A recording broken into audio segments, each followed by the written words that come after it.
tal? Bienvenidos a este canal.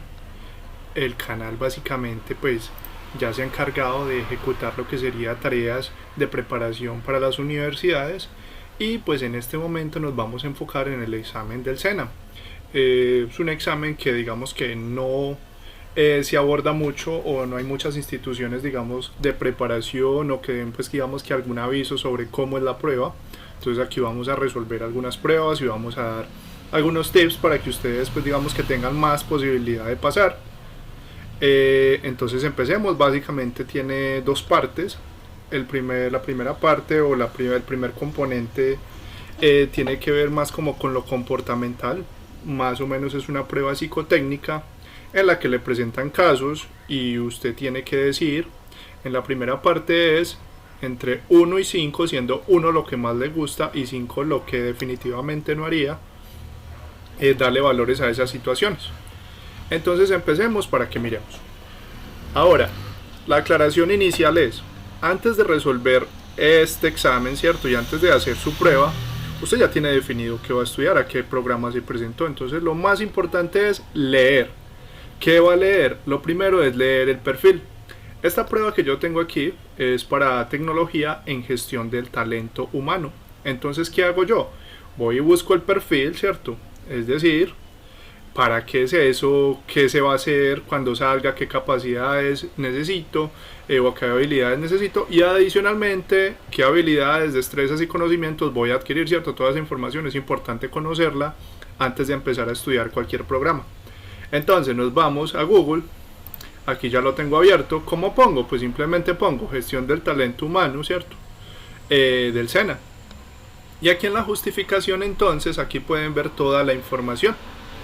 ¿Para qué es este programa? Mire, usted lo que va a poder hacer allá es definir y proveer necesidades de información de los clientes, ¿cierto? Y la gestión del talento humano. O sea, lo primero es que usted va a contratar personas. Entonces, ¿qué va a hacer con esas personas? Las va a seleccionar de acuerdo a unas características que como usted las necesita. Primero usted estructura los cargos y los roles de trabajo. Ya con eso usted sabe qué habilidades. Si yo necesito, no sé, un constructor, entonces necesito que sea una persona fuerte, ¿cierto? Que no tenga enfermedades de tipo respiratorio o que no, digamos que tenga pánico a las alturas y ese tipo de características que son importantes. Elaborar manuales de funciones, ¿cómo así? Lo que van a hacer, ¿cierto? ¿Para qué es ese cargo? ¿Cómo lo van a hacer? Primero pues preseleccionar, ¿cierto? Ya después seleccionar luego de las pruebas que usted adicionalmente haga. Y pues vincular, eso quiere decir que lo tiene que afiliar, ¿cierto? Con las cajas de compensación, salud, pensión, etcétera. El diseño de estructuras y escalas de salarios también es eso, cuánto le va a pagar a cada uno de esos cargos y por qué. Generar la nómina, hacer los pagos a terceros, cuando es contratación por ejemplo por servicios. Gestión de seguridad y salud ocupacional. Recuerden que la salud ocupacional está directamente relacionada pues transversalmente con cualquier área. El bienestar laboral en general, definición e implementación del sistema de evaluación, planeación, ejecución y evaluación de actividades de capacitación. Y pues bueno, ahí hay un montón, esto es lo que primero debemos leer, ¿cierto? Hay un montón de información que es importante que uno sepa. Ahora ya con esta información, lo que vamos a hacer es irnos nuevamente a la prueba y vamos a iniciarla. Entonces la prueba, recuerden, se compone de 20 preguntas, tiene 25 minutos para resolverlo. Aquí cuando se sacaron los pantallazos solamente faltaban 3, ya se había finalizado, solamente pues que aproveché para tomar pantallazo para hacer el video. La primera dice, el concepto del libre desarrollo de la personalidad abarca. Entonces, libre desarrollo de la personalidad, ¿qué es eso? Pues mostrarse como a uno le gusta, ser uno mismo, ¿cierto? Entonces, ¿qué abarca? Aquí pusimos como primera aumentar la creatividad, ¿cierto? Cuando usted es libre, ¿cierto? De desarrollarse, pues eso aumenta la creatividad definitivamente. También aprende a conocer a los integrantes, cambiar situaciones, clasificar las ideas y disminuir la productividad. Eso definitivamente no, ¿cierto? Si usted es libre de desarrollarse, probablemente pues va a ser creativo, ¿cierto? Y entonces en ese ámbito pues normalmente lo que va a hacer es mejorar la productividad. Por eso recuerden que 5 es lo que definitivamente no y 1 lo que sí. Aquí la clave siempre es, chicos, empezar inmediatamente por lo que no y lo que sí. Realmente la prueba, lo que importa es cuál es la correcta. Eso es lo fundamental, cuál es la número 1. Continuemos. Marcela es líder de un comedor comunal. Hace unos meses el comportamiento de sus compañeros es agresivo. se quejan de todo lo que ella hace y la productividad es deficiente. Estas actitudes pueden ser causadas por... Entonces Marcela es la líder, ¿cierto? Se supone que es quien manda o quien orienta. Pero ¿por qué puede ser que pues, el comportamiento es agresivo y se quejan de todo? Lo más importante siempre en relaciones en equipos es la comunicación. Entonces, si eso no está funcionando, pues si ella da una instrucción y no se cumple, ¿cierto? O le chistan por todo, digámoslo así en términos coloquiales, es porque la comunicación definitivamente está fallando. Entonces, para mí, esa es ¿cierto? Lo fundamental. Después, el liderazgo definitivamente es deficiente porque parece que no hay definición clara de papeles y por lo tanto, pues tampoco hay metas claras y hay carencia de compromiso. La tercera, cuando usted debe tomar una decisión, los pasos que siguen en orden son, ojo, que esta realmente habla de un orden lógico, de usted qué hace primero, ¿cierto? Entonces usted primero no evalúa, usted lo que primero hace es determinar, definir o identificar. Entonces, cuando usted debe tomar una decisión, los pasos que siguen. Entonces, si yo voy a tomar una decisión, pues lo primero que va a ver es, ¿cierto? Esa decisión, ¿qué alternativas tiene? Después, identifico el objetivo que es relevante. Es decir, esa decisión es para alcanzar qué, ¿cierto? Aunque probablemente pues estas dos son muy, digamos que están muy ligadas. Probablemente aquí puede ser también esta la número 1, pero bueno, en este caso pusimos esta. Luego ponderar las alternativas, ¿cierto? Esta sí definitivamente tiene que ver después de determinarlas. Ponderar es como mirar cuál es mejor y por qué. Luego verificar el impacto de la decisión. Y pues por último identificar la persona idónea, aunque probablemente esta sea la última, pero como les digo, lo más importante aquí es cuál es la primera, esa es la que le va a dar el punto, ¿cierto? Esa es la que le va a dar, sí, es un punto, recuerden que son 20 preguntas y todas tienen el mismo peso. Para organizar un evento lo importante es, entonces vamos a organizar un evento, ¿qué es lo primero? Socialización de participantes, pues saber para quién, ¿cierto? Lo segundo, presupuesto, claro, hay que saber yo qué tengo, porque si yo voy a hacer un evento, pues obviamente la plata es muy importante. Pero la socialización de participantes, ¿por qué es más importante? Porque yo necesito saber para quién voy a hacer ese evento, por qué, ¿cierto? Luego lo que hago es, pues hacer material publicitario, ¿cierto? Promocionar ese evento, después logística y transporte del material y finalmente pues los equipos audiovisuales. Como administrador de una finca, le gustaría, ojo, que este tipo de preguntas ahora están evaluando sus intereses, pero sus intereses tienen que ir acorde con la carrera a la que usted se está presentando. Entonces, ¿qué hace una persona de talento humano? Probablemente una persona de talento humano lo que hace es distribuir, ¿cierto? ¿Distribuir qué? Distribuir el personal. Preparar, ¿cierto? Esas cosas. Entonces, ¿hace investigaciones? Pues más o menos. ¿Maneja las finanzas agrícolas? No, realmente pues no se maneja tanto las finanzas. Perfeccionar las prácticas agrícolas tampoco. Preparar el material y herramientas para la siembra es probable y pues distribuye los espacios, ¿cierto? Recuerden que gestión de talento humano lo que hace pues como su nombre lo dice es gestionar. Entonces gestionar es como bueno, tenemos esto, ¿dónde está? ¿Para dónde va? Entonces distribuir, ¿cierto? Distribuir los recursos. Ahora, como administrador de una finca, bueno, creo que la misma está repetida, creo que no tenemos la 7, ahí me disculpan. La 8, usted es dueño y gerente de una empresa. Desde hace varios meses se han estado perdiendo artículos de oficina, tales como lápices, borradores, clips, sacapuntas, lapiceros, etc. Usted sabe que uno de sus trabajadores se los lleva para la casa, pero no tiene evidencias. Lo último que se perdió fue un computador portátil, por lo cual usted, ojo chicos que esto es muy importante y esto sucede muy a menudo pues en las organizaciones, esto es de la vida real y por algo lo evalúan, ¿cierto? Pero ojo, vamos a contestar porque nosotros somos el área, ¿cierto?, especializada en talento humano. Vamos para talento humano y nosotros ya sabemos un poquito de qué es el talento humano, porque eso es lo que buscan admirar también ellos, que la persona tenga al menos conocimientos, así sean pues digamos que no muy profundos, superficiales, pero que tenga conocimiento de qué es lo que se hace. Entonces, ojo, si usted es para talento humano, usted lo primero que va a hacer es solicitar orientación de recursos humanos para saber cómo vamos a hacer, para que ellos inicien la investigación, porque a pesar de que usted es dueño, ¿cierto?, y gerente de la empresa, tienen que respetar, digamos que la cadena de acción, porque usted no tiene pruebas, y recuerde que si usted despide un trabajador sin causa justificada, pues lo que van a hacer es que lo van a demandar y usted va a tener que indemnizar y va a perder un montón de dinero. Entonces, lo primero que usted hace es solicitar con el profesional de recursos humanos, porque pues probablemente vaya a hacer la investigación, va a preguntar, ¿cierto? Después, ¿usted qué podría hacer? Confrontar al implicado antes de emitir un juicio. Usted le va a preguntar, ¿cierto? Va a decir, es que yo creo, o le va a preguntar, ¿sí? De alguna forma.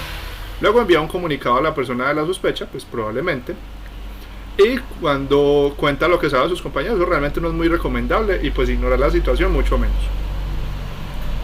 Según la Organización Internacional del Trabajo, en el 2012 aproximadamente 202 millones de personas se habrían quedado sin empleo en América Latina. Frente a esta situación, ¿usted considera que lo necesario es? Listo. Entonces hay mucha gente sin empleo. Usted como talento humano, ¿qué va a hacer? Recuerde que talento humano también es encargada de capacitar el personal, de estarlo actualizando, de prepararlos. Entonces, aquí dice ofrecer apoyos y subsidios a nuevos empresarios. Talento humano realmente pues no haría eso, ¿cierto? Alfabetizar a la población en el manejo de los recursos tecnológicos, más o menos, eso digamos que es más como de tipo pues educativo. Mostrar a través de diferentes medios ofertas variadas, esta es probable. Preparar subsidios, pues esto digamos que de usted talento humano usted no puede mucho hacer eso. Lo que sí puede hacer primero es capacitar, ¿cierto?, a todos los ciudadanos en las tecnologías de mayor impacto, porque eso digamos que es algo que a veces no se hace. Y ese es el problema, que no manejamos entonces Excel, y pues necesitan Excel en la empresa, ¿cierto? Todo el mundo básicamente. Lo segundo es alfabetizar en el manejo de recursos tecnológicos. Miren que estas dos se parecen muchísimo, pero entre alfabetizar y capacitar, pues lo importante es que aquí usted ya los está formando en capacitar para el trabajo. Recuerden que el SENA forma para el trabajo. Una noticia denuncia la grave situación de algunas zonas del país debido a las inundaciones producidas por la basura arrojada a las alcantarillas. ¿Usted como miembro de la Junta de Acción Comunal considera pertinente? Muy bien, entonces es un problema de inundación porque se están arrojando basuras. Entonces, consultar sobre las líneas de atención en casos de emergencia, eso realmente pues no estaría ayudando al problema, ¿cierto? Simplemente como atacando a la consecuencia, entonces no. Solicitar a la empresa de acueducto una limpieza, sí, eso sí se haría, pero no sería lo primero. Colaborar en su casa clasificando los desechos y reciclando. Tras plantear el tema de manejos de residuos en la próxima junta. Si usted es de la acción comunal, obviamente lo primero que usted tiene que hacer es plantear, ¿cierto?, este tema. ¿Para qué? Para empezar a buscar soluciones. Después, ¿usted qué haría? Pues colaborar en su casa. Recuerde que todo empieza por uno. Luego se indaga a profundidad sobre el tema de manejo de residuos. Ya se le solicita la limpieza cuando yo ya tengo conocimiento, ¿cierto? Y por último, pues se consultan sobre las líneas en caso de que haya una emergencia. Hasta aquí, chicos, sería entonces la primera parte de la prueba. Como ven, con selección, ¿cierto? Selección múltiple. Tenemos 5 opciones. Recuerden que 1 es con lo que sí definitivamente me identifico o lo que definitivamente haría, y 5 es lo que definitivamente no, ¿cierto? Nada que ver, eso es muy loco, eso no tiene nada que ver. Recuerden el punto aquí, lo más importante, usted va a ganar estas preguntas si selecciona como número 1 la respuesta más adecuada. ¿Y cómo vamos a responder? De acuerdo al perfil al que nos presentamos. Muy bien, aquí entonces, como es la parte digamos que de numérica, yo les voy a pedir que tengan abierta la calculadora, la calculadora del computador, ¿cierto? Todos los computadores la tienen, no necesitan nada, yo la tengo científica, pero pueden utilizar pues cualquiera, la común y corriente. Aquí, bueno, vamos a mirar para resolverles, si me permite dibujar. Creo que sí, para que ustedes tengan pues como un acercamiento. No. Sin lienzo. Esperemos que esto me devolvió. Qué pena. Listo, aquí. Bueno. No importa. Vamos a tomar este color. Lo que pasa es que le iba a cambiar el tamaño un poquito más grande para que ustedes vean mejor. Entonces dice, la tabla muestra los precios de las frutas en centavos de dólar. El precio que paga Sandra por 25 naranjas y 10 plátanos es. Entonces vamos y leemos la tabla. Aquí nos dice que las frutas que hay son peras, naranjas y plátanos, y nos da el precio individual, ¿cierto?, por cada unidad en centavos. Entonces las peras valen 12 centavos, las naranjas 10 y los plátanos 5. Nos dicen que ella compra 25 naranjas. Entonces son 25 naranjas cada una por 10. Entonces, para saber cuánto valen, muy sencillo, una multiplicación. 25 por 10. Esto más 10 plátanos. Entonces nos ubicamos en plátanos. Sería a $5. Entonces sería perdona, 5 centavos. Recuerde que eso está en centavos. Entonces sería 10 plátanos por lo que vale cada plátano, que es 5. Eso nos da que en total son 300 centavos. Pero el precio que paga, mire que nos lo están dando en... Aquí están centavos. A ver, ¿hay alguna que diga 300 centavos? No. Pero entonces, ¿cuántos son 300 centavos en dólares? Recuerden que son centavos de dólar. Como su nombre lo indica, centavos significa que es 100. O sea que en cada dólar hay 100 centavos. Para yo saber cuántos dólares son en total, lo único que hago es dividir por 100 para que ya no me queden centavos, sino en dólares. Entonces, 300 centavos es lo mismo que 3 dólares. La respuesta entonces es la primera, que dice 3 dólares. Eso es lo que ella pagó. Siguiente pregunta. A continuación de la lista, usted encuentra 5 sucesiones posibles, numeradas del 1 al 5. Cada una de las opciones representa una ordenación secuencial diferente de los eventos dados. Escoja la opción de la sucesión que dé la ordenación más lógica de los eventos. Entonces lo primero que dice es: se captura una mosca zumba, un gato lame su pata, un gato se agazapa, un gato salta. Agazapa es como que se pone, digamos que en modo de caza, digámoslo así, bueno, o que se va sigiloso para atacar. Entonces, ¿qué puede ocurrir primero? Probablemente la mosca zumba, ¿cierto? Eso podría ser lo primero. Aquí vemos dos opciones. Generalmente, aquí les doy un tip, chicos. Generalmente la respuesta es donde la primera aparece repetida, ¿cierto? Por esa va a empezar. Miren que por ejemplo aquí empieza por 2. Entonces lo primero que pasó es que la mosca zumba. La mosca está molestando. Entonces, ¿qué pasa? Entonces vamos a ver acá estas dos que empiezan por 2. La primera dice: un gato se agazapa. Entonces la mosca está zumbando. ¿Qué pasa? Un gato lame su pata. Pues digamos que cualquiera de las dos puede ser, porque la mosca puede zumbar, el gato está lamiendo la pata, o la mosca estaba zumbando hace rato y el gato entonces se agazapa. Recuerde que es ponerse sigiloso para atacar. Continuemos la historia.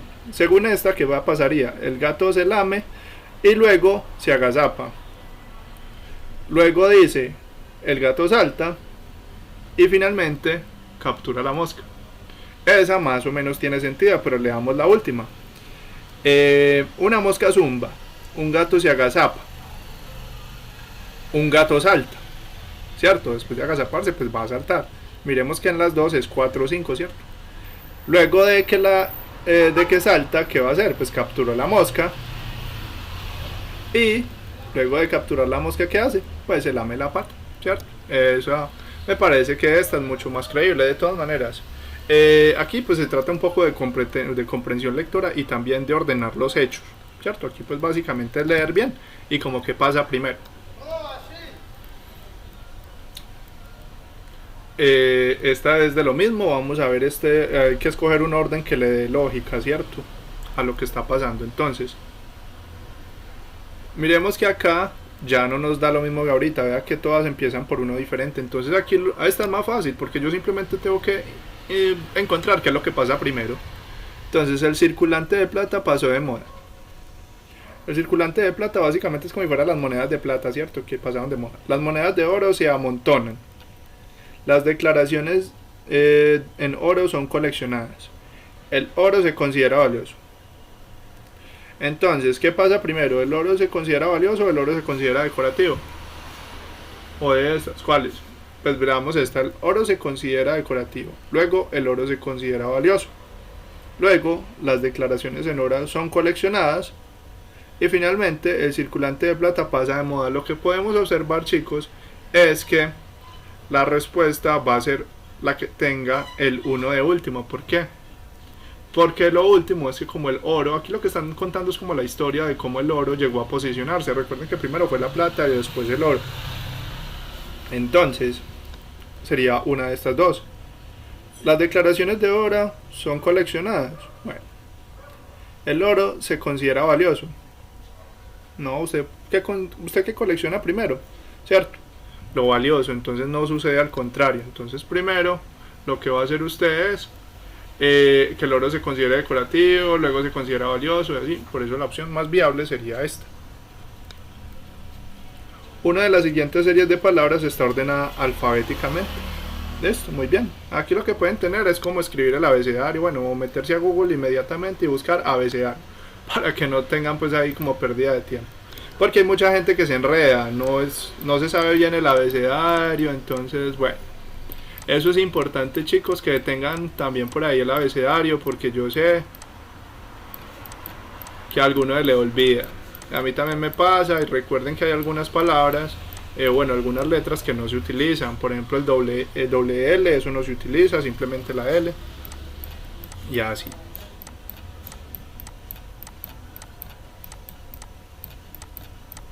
Lo voy a escribir.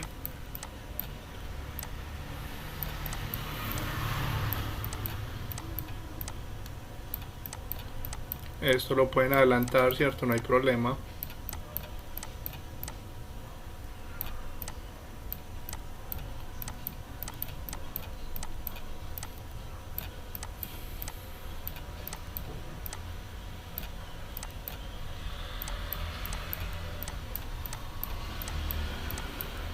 Listo. Eso es importante que lo tengan ahí. Pues hay algunas personas que se les dificulta contar y para que no se demoren. Recuerden que ordenar alfabéticamente es de la A a la Z en este sentido. Entonces primero lo que comience por la A y finalmente lo que comience por Z, ¿cierto? En ese orden. Entonces, empecemos a ver. Alberti está bien. Una de las siguientes está ordenada alfabéticamente. Pero mire, por la A, por la E, hasta ahí va bien, por la Q, ¿cierto? La Q, pero ¿qué pasa? Miren que la N queda primero que la Q, entonces Neruda debería ir acá, entonces esta no es. Esta es incorrecta. Continuemos. U, P, esta definitivamente no, porque la P, como vemos acá, va antes que la U. Entonces, C, ¿cierto? Luego la M, luego la S y finalmente la V. Si ustedes se dan cuenta, esta coincide, pero comprobemos, ¿cierto? Siempre comprobemos. U, P, ya sabemos que no, la P va primero que la U, esta es incorrecta. Esta es la L, luego la G. Vemos que la L está después de la G, por lo tanto esta tampoco es. Definitivamente la respuesta correcta es esta, ¿cierto? Ahora, esto pues básicamente es compresión lectora. Vamos a poner aquí, digamos que las palabras más adecuadas, que le den un mejor sentido, porque a veces varias le dan sentido, pero el mejor, que sea más fácil de leer. Entonces dice, toda tabla o figura deberá espacio de tal manera que por sí sola se entienda, sin necesidad de decidir al. Entonces, usted lo que hace es reemplazar las palabras acá, ¿cierto? Toda tabla o figura deberá tener orden de tal manera que por sí sola se entienda, sin necesidad de decidir al profesor. Más o menos tiene sentido, pero como que no muy claro. Toda tabla o figura deberá tener resumen de tal manera que por sí sola se entienda. Pues recuerden que una tabla normalmente uno no le pone un resumen, ¿cierto? Uno lo que le pone es como una descripción o un nombre sobre todo. Toda tabla o figura deberá tener variables de tal manera que por sí sola se entienda. No, pues generalmente una tabla no tiene variables, lo que representa es una información. Entonces toda tabla o figura deberá tener claridad de tal manera que por sí sola se entienda, sin necesidad de decidir al texto, ¿cierto? Entonces la tabla, ahí está, yo le entiendo la tabla y no necesito escribir sobre qué es la tabla. Definitivamente sería este. ¿Por qué? Porque la palabra claridad se corresponde con entender. Entonces de ahí también digamos que es como hacer esos links que existen entre estas palabras de acá con lo que también está escrito. En esta sociedad la historia corresponde a los hombres, las mujeres son pasivas, siguen sometidas a la hegemonía masculina, no solo en el terreno cultural sino en todos los ámbitos sociales. La palabra hegemonía significa, entonces chicos, si usted definitivamente no sabe, pues vea, de una para Google vamos a buscar hegemonía. Supremacía, básicamente es, ¿qué es supremacía? Pues estar por encima de algo o de alguien. Entonces, ¿qué significa lo que está por encima? Dominio, definitivamente sí. Flotante, no. Gobernar, sí. Guiar, no, porque básicamente es como que usted está prisionando. Conducir, tampoco. Y sobre todo porque estas dos son muy semejantes, guiar y conducir. Ahora, estamos entre dominio y gobernar. Entonces, ¿cómo podemos, digamos que sacar de ahí cuál? Si usted siempre busque una palabra entre lo que tiene escrito que se corresponda con alguna de las que está acá. En esta sociedad la historia corresponde a los hombres, las mujeres son pasivas. Recuerden que pasivo es como que está esperando a ver qué pasa. Siguen sometidas, entonces el sometimiento se corresponde con ¿qué? Con el dominio, no con gobernar definitivamente, más con el dominio, con imposición. Entonces la opción sería esta. En un taller de refrigeración se tiene una cantidad de neveras para arreglar. Si al sumar este número con su duplo nos da como resultado 15, entonces el número de neveras para arreglar corresponde a... Entonces, se tiene una cantidad de neveras, vamos a llamarla X. Si al sumar este número, que es X, ¿cierto? Con su duplo, que es el duplo, y sumar, pues ponemos el signo de suma. Con su duplo es 2 veces esa cantidad. Obtenemos como resultado 15. ¿Qué tenemos que encontrar acá? Pues cuál es la cantidad, ¿cierto? De neveras, el número de neveras. Aquí es muy fácil, recuerdo, estos son términos semejantes porque son X. X más 2X da 3X. Y esto pues sería siendo igual a 15. ¿Qué tenemos que hacer? Despejar la X. X es igual a ¿qué? A 15 dividido 3. Eso nos daría entonces como resultado 5. Por eso la opción correcta sería esta, 5. Para resolver ciertos ejercicios de límites se tiene presente algunos casos de factorización, como se describe en límite cuando x tiende a 3 de esto de ser x a la 2 más x menos 12. Entonces lo voy a escribir acá para que se entienda bien. Esto es un límite, recuerde que esto se ve en los últimos grados, ¿cierto? Del bachillerato. Que recuerden que si usted necesita conocimientos básicos, ¿cierto? Cuando x tiende a 3 de esto es x a la 2 más x menos 12, bueno, pues eso está entre paréntesis, y esto sobre x menos 3. Mire que aquí ya le están dando como una idea, le están diciendo que aplique casos de factorización. Entonces hay un caso de factorización. Esto debe ser sencillo, ¿cierto? Porque recuerden que eso es una prueba con tiempo, que tampoco es tanto. Entonces recuerden, dos paréntesis, ponemos la raíz de este siempre y el signo. Primero el signo que tenemos, que tiene la x que está solita. Entonces primero el más, cierro y abro otro. Recuerden, pongo la raíz de este que está al cuadrado, o sea x. Y el siguiente signo sale de la multiplicación de estos dos, más por menos, ¿cierto? ¿Cuánto da más por menos? Da menos.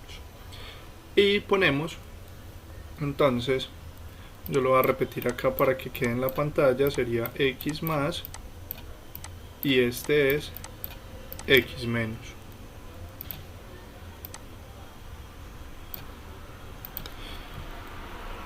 Ahora, ¿qué números van acá o cuáles son las soluciones?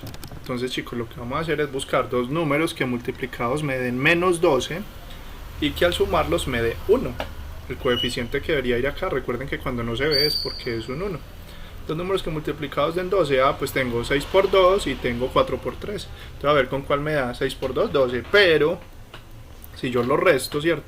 Digamos que 6 menos 2 me da 4. No me daría, yo necesito que me dé 1, pero 4 y 3 sí me da. Entonces, ¿cuál es el positivo? Pues normalmente, como yo tengo abajo un 3, lo que voy a intentar es eliminarlo. Por lo tanto, lo que está abajo también tiene que ser x menos 3. Mira que aquí me cumpliría.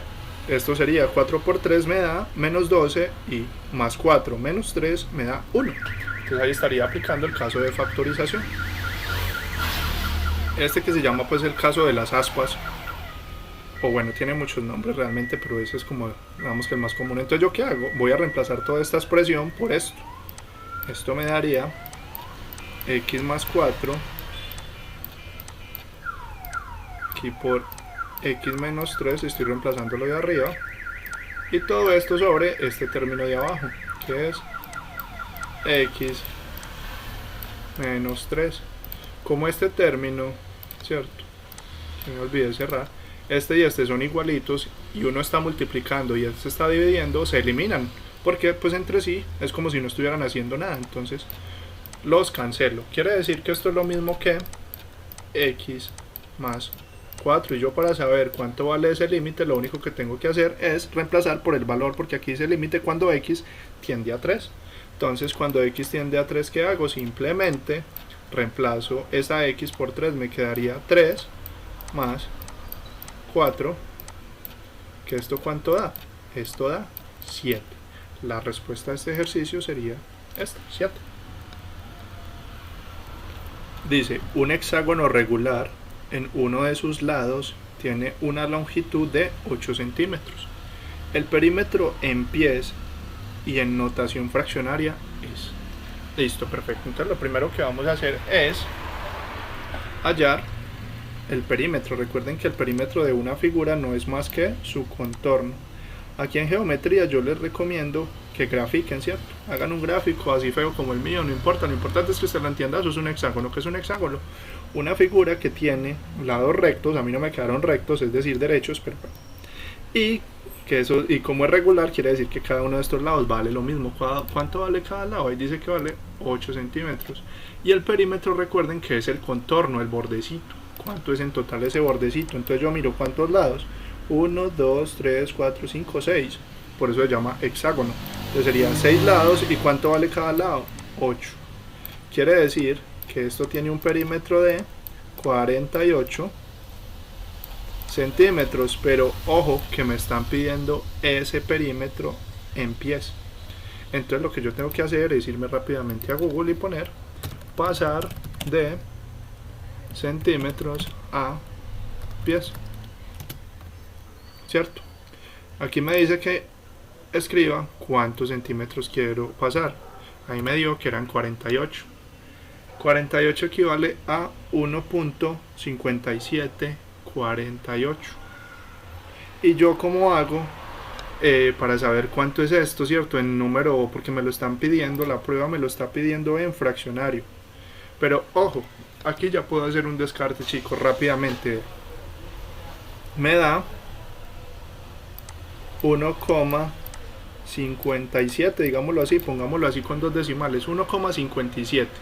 Entonces, ¿esto qué significa? Que esto vale 1,5, más de 1,5. Entonces, si usted ya sabe de fraccionarios, no es necesario que se vaya y busque cómo convertir a 49 sobre 50. Cuando el número de arriba sea más pequeño que el de abajo, esto vale menos de 1. Entonces, esto vale menos de 1. Este también, 37 sobre 50, vale menos que 1. Y cuando usted esté dividiendo por 100, es muy sencillo, porque por 100, como está dividiendo, es sino correr la coma dos veces. Sería ¿cuánto?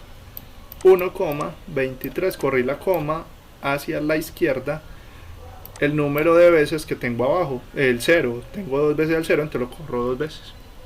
Listo, entonces definitivamente por descarte esta es la opción, pero si usted lo quiere comprobar, pues simplemente divida 37 sobre 25, a ver si le da un valor parecido a 1,57. Entonces 37 dividido 25, mire que aproximadamente nos da, pues es el que más se acerca de todos los que están ahí.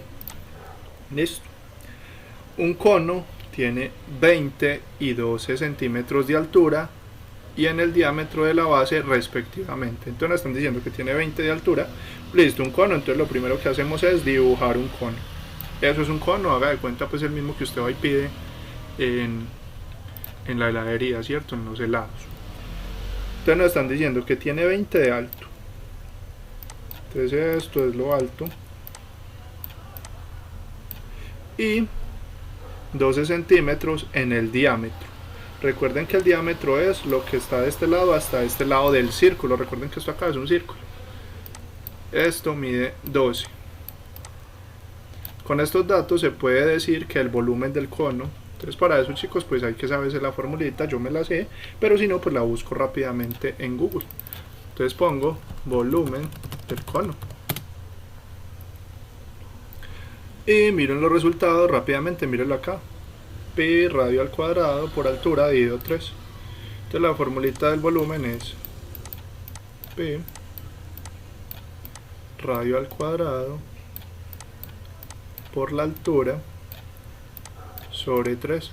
Recuerden que pi es un número irracional, ¿cierto? Que tiene un valor pues de 3,14 aproximadamente. Entonces pi el radio. Ojo que el radio es la mitad del diámetro.